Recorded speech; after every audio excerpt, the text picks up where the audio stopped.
When you ask someone how they started their business, you'll likely get an answer along the lines of, I just sort of fell into it. It's usually a pretty crazy story of what sounds like pure coincidence or maybe even just dumb luck. Something like, I was just painting my house and a random person drove by and asked me to paint their house, so I started my painting business. Often, these people will even say that they didn't intend to create their own business. Now, I'm not saying that there's not a lot of hard work involved, but to people wanting to know that answer to be able to use in their own situation, it seems like they were just lucky. Since I was in high school, I knew that I wanted to run my own company. I also knew that I wanted it to revolve around creativity and making of some sort. So, like everyone else, I was constantly seeking the answer to this question of how people started, to see if I could figure out how to do it myself. And after running into the answer of I fell into it a number of times, I remember constantly asking myself if it's even possible to successfully run a business intentionally. Well, in this episode of The Zweli Show, I'm going to talk about my journey to how I intentionally created my business.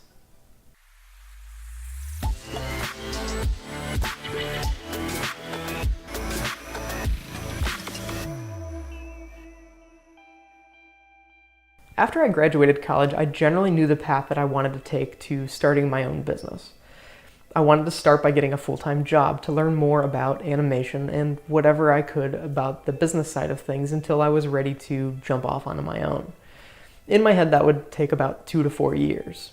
After not being able to find a job immediately after graduating college, I decided that it was going to have to start my business way before I was actually ready. And looking back, this was one of the best decisions that I could have made. Not because it was a huge success, but because it wasn't. In the 6 months that I went without a full-time job, I made about $1,000 in my freelance business. For anyone that pays school loans, you know that this just isn't enough to live on. But I got a really solid understanding of how you can't run a business, and this gave me a sort of benchmark of what I needed to work on and learn more about over time. And that was basically everything. Once I finally did get my first job, I remember working 2 to 4 hours extra every single night and a bunch on the weekends. Sometimes it was freelance projects, sometimes it was personal projects, and sometimes it was just research and learning new things about business or animation. It was tough to figure out exactly what I should be learning though. And to be honest, that's still a struggle that I have. And while I believe that there is a right answer to that question, there's really no wrong answer, as long as you're learning something.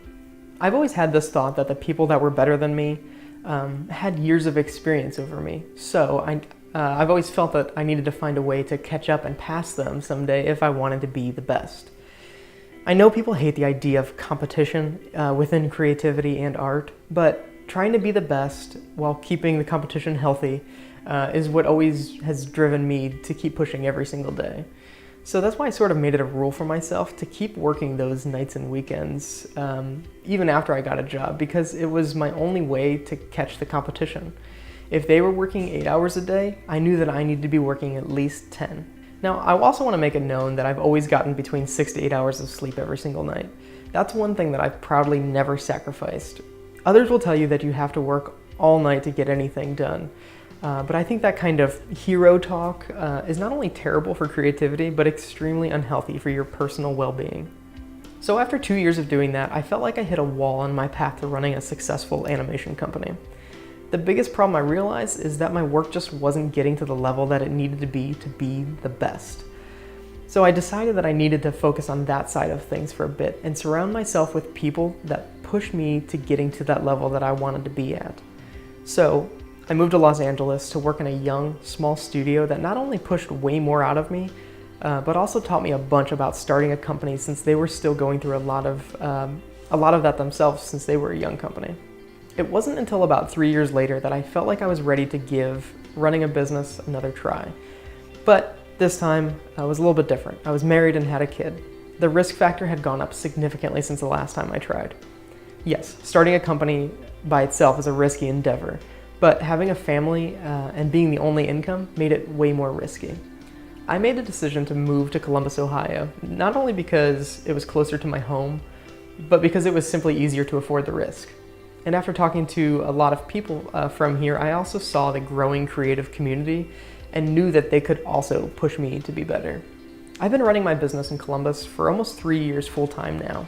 While I can't say Zweli is a hugely successful animation company just yet, I can say that I'm proud of the work that goes out every single day and the people that it's made for. There's been some bad days, but they've been significantly outweighed by the good days. Starting a business is tough for a lot of reasons. Yes, it's a lot of work, but what's even harder is knowing what you should be doing at any given moment, what you should be learning about, both before you start and while you're running it. If you're working to start your own company, here's 3 pieces of advice that I have for you. Number 1, find a way to catch up to others that have what you want. I can tell you confidently after going through a lot of this that you won't be able to run a business on luck. You have to simply put in the time if you want to be good at anything, really. And you have to put in more than the minimum amount of time if you want to be great. Number 2, sleep good. A rested mind can do double the amount of work that a tired mind can do in the same amount of time. Number 3, surround yourself with people that get the best work out of you, wherever that might be. But make sure you start by looking in your own backyard before feeling like you need to be in a big city. Let me know in the comments below the biggest things that have helped you create your business. Or if you don't have one yet, let me know some of the struggles that you're currently going through. And I'll see you next Tuesday at 9 a.m. Eastern Time for the next episode of The Zweli Show. Thanks.